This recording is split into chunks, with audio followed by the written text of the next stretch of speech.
Whenever I need to find you, you're always in some kind of trouble. Jan, what a pleasant surprise!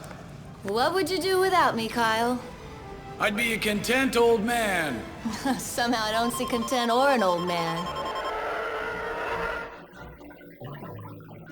So much for the relaxing chat. Jan, meet me at the top. I've got to get that disc. Hey guys, what's up? Check this out.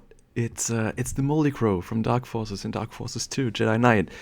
I know it's not the most well-known Star Wars spacecraft since the games are over 20 years old by now, but I really like this ship and I'm pretty excited to show off my MOC of it. Dark Forces 2 is one of the first Star Wars games that I actively remember. By that I mean I was 4 when it was released, and yeah, it has played a big role in my Star Wars-shaped childhood. And so has the Moldy Crow, of course, since the main characters in this game are using this ship, as you could see in the short clip at the beginning. And it actually kind of meant a lot to me to finally make a Lego model for it, or of it. Yeah, if you look it up online, you will find contradicting specs and measurements and whatnot for this ship. I mean, for some reason it is called a Corellian HWK 290 light freighter, but it doesn't really seem to have that much room for cargo. So I don't quite know about this designation, though I have seen it being classified as a heavy fighter too, and I think that this is more in line with what we see in game anyway. But when it comes to many Legends or extended universe vehicles, we kind of, yeah, they are sometimes all over the place when it comes to information we find in different sources. So yeah. Anyway, for my model, I took the version we see in Dark Forces 2 as reference, especially when it comes to size, scale, and also like the outside appearance. But yeah, anyway, you can already see that it has quite the unique shape with a few interesting angles, which also were a challenge to get right in Lego. Overall, it looks like some sort of a bird of prey or dinosaur with bunny ears, I guess. I don't know. Yeah, the front section was actually the hardest part to design. Like bringing it all together at the right angle while keeping the shape, making it fit minifigures, and having it be structurally stable. Yeah, and it actually is quite sturdy and swooshable. Though I think the ship itself is supposed to be a bit longer overall, but I still kind of need it to be able to fit my shelf. So I think it's a reasonable size. Yeah, for the front, I basically did what Lego has been doing with the noses of their X-Wings, hinge pieces, and then tying it all together with those little wedges, or rather wing pieces, that connect to the slope bricks at the front, or the very front part here, some sort of smoother transition, so you don't get hard corners or whatever you want to call it. This was actually pretty tricky because the hinge pieces leave a gap that is just a teeny tiny bit wider than a 1x2 plate.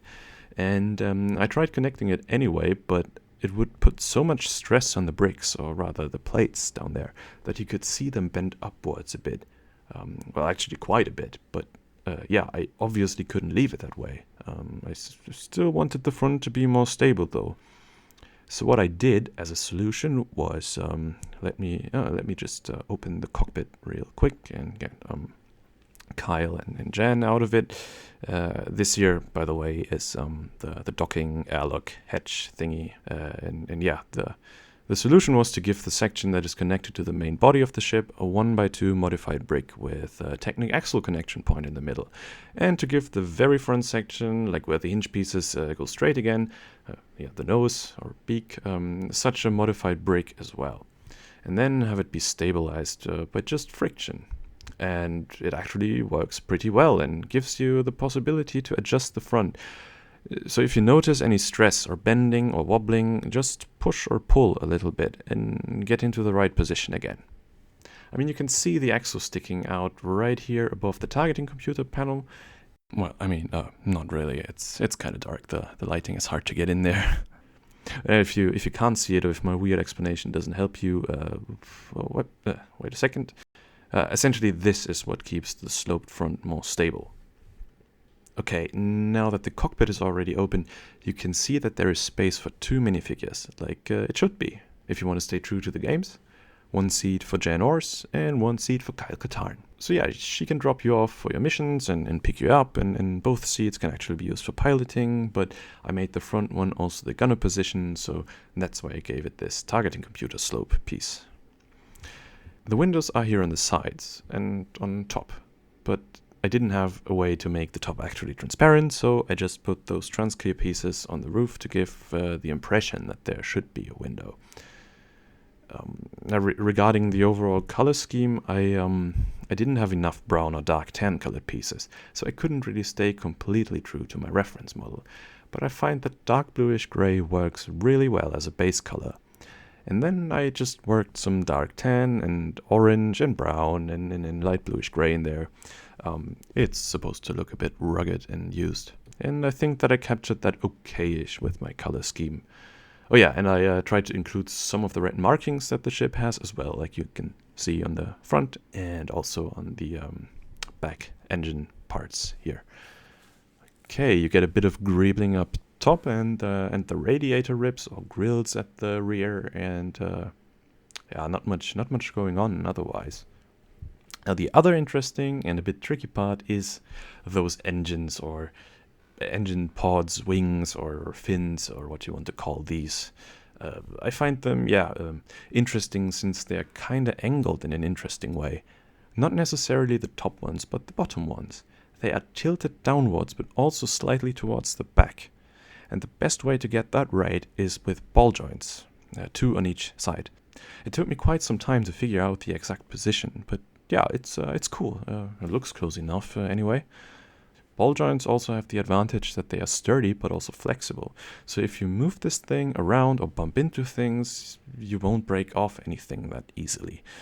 I don't know if they actually can move on the in-universe spaceship, but yeah, mine do anyway. Those bar pieces are supposed to be the ship's sensor arrays, which also look pretty cool, sticking out like that, kind of menacing. I don't know. And yeah, the top engine fins, wings thingies, are also angled a bit outwards and are connected with modified plates and those bar pieces right here on those pods.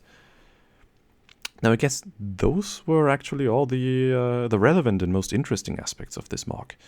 I mean, you could take a closer look at the underside, but there's not much going on. I mean, there should be some piping and just general stuff being visible, but yeah, maybe I'll add that at some point. And yeah, then there's the turret also, which as of right now can't really move. To be honest, I just forgot to add it when I was finished, and then just slapped something on. I already spent 15 hours or so on this design, so yeah, just wanted to be done. Yeah, I'll probably return to it and make it look and work better sometime in the future. But yeah, MOCs are never really finished anyway, and you will always find things to improve. I gave it some makeshift landing gears, but they don't retract or fold up or anything. It's just so the ship can stand level. Okay, and I'll just give you one last look at the rear with the engine outlets, so you can get a look at that angle too. And yeah, we are pretty much done with the ship. Yeah, I gave it some trans light blue to replicate that iron engine glow. Is it iron? Maybe. Well, just the engine glow anyway. And yeah, next up are the minifigs. You get, of course, Kyle Katarn and Jen Ors. For Kyle, I used the legs and the torso from Poe Dameron, I think, from the Y-Wing set.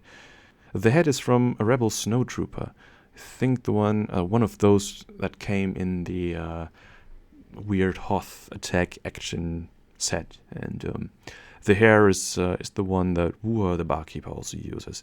It's just this pretty common hairpiece, but there are others which also would work with Kyle, like this one maybe. Alternatively, you could give him a different white torso, like Luke's farm boy torso, because it's a bit more common. But the belt on it is kind of weird in that combination. With those legs, which already have a belt printed on. Though Luke's torso gets the neckline more right, and Kyle doesn't have breast pockets on his shirt, as far as I know. If you want to go for a more Jedi Outcast or Jedi Academy look, you can get a tan colored torso for him. And actually, he is supposed to have a shoulder pauldron thingy in brown. but I felt like a whole brown arm was a bit too much and I just wanted to keep it all purist. So the arms just stay white. As for Jen, I just used the torso and legs from the Rebel Alliance Battle Pack from 2016, which is pretty fitting, the one with the jacket and the grey shirt underneath. The head and hairpiece I think are from the Jyn Erso minifig. I got it in some Bricklink order, I can't really remember what it was. But yeah, Jyn Ors and Jyn Erso, I think you can figure out where Disney got the name inspiration from. It has to be like that anyway. I mean, funny enough, because Kyle Katarn was actually the guy who stole the Death Star plans, or at least some parts of the plans, in the old extended universe. But yeah, now we've got Rogue One. Okay, yeah, I suppose that was it for the video. Let me know what you guys think about my MOC of the Moldy Crow, and of course, if you have questions or any sort of feedback, feel free to leave a comment. I'm always happy to read what you guys have to say. And if you haven't played the Jedi Knight game series, it's high time you do. They're just the perfect mix of sweet storytelling, great level design, fun combat mechanics, especially in Outcast in Jedi Academy, and cheesy Star Wars characters and just as cheesy dialogue lines. They're just awesome.